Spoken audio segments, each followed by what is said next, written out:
When I first announced the MicroProse were returning to the simulation battleground, it was met with eager excitement. And then when I announced the plethora of B-17 related titles in development just a few months later, that excitement went into hyperdrive. At least it did for me. Then MicroProse released some tantalising early development gameplay footage, and I could have drowned from salivating.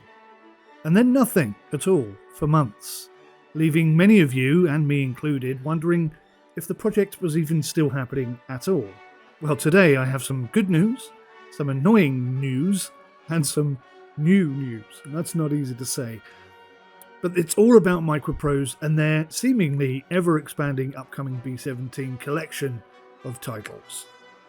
First of all, B-17 Bloody 100th VR does indeed appear to still be in development, as MicroProse have recently released this somewhat disappointingly short video confirming that development indeed continues, but nothing else to really talk about. Equally, their Heritage Valor collection for Microsoft Flight Simulator has reappeared, suggesting that the release date for that DLC is potentially imminent, although there is nothing on the webpage confirming or denying that, but the pictures do look rather nice. What I wasn't expecting, however, is the announcement of a brand new Bloody 100th board game. Granted, I like the look of it, I'll probably end up buying it and never play it, as I have nobody to play with. However, the frustration is real for me as much as it is for you. I'm no longer included in the development curve, so it seems to be, so I cannot bring you breaking news anymore, but I promised I would keep you updated, and updated we have been, despite the significant lack of meat on these particular bones. My guesstimate, for what it's worth, Microsoft Flight Simulator DLC is going to release imminently.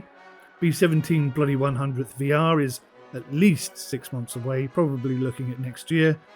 The board game will likely release around Christmas. Lord only knows what is happening with the official Bloody 100th game. They're obviously keeping that very tightly under wraps.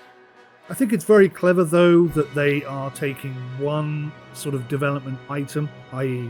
the B-17, and just trying to do as much with it as possible.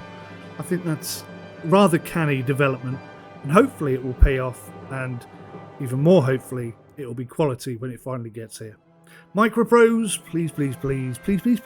please let us know what's going on. We're all very eager to see even the smallest of updates.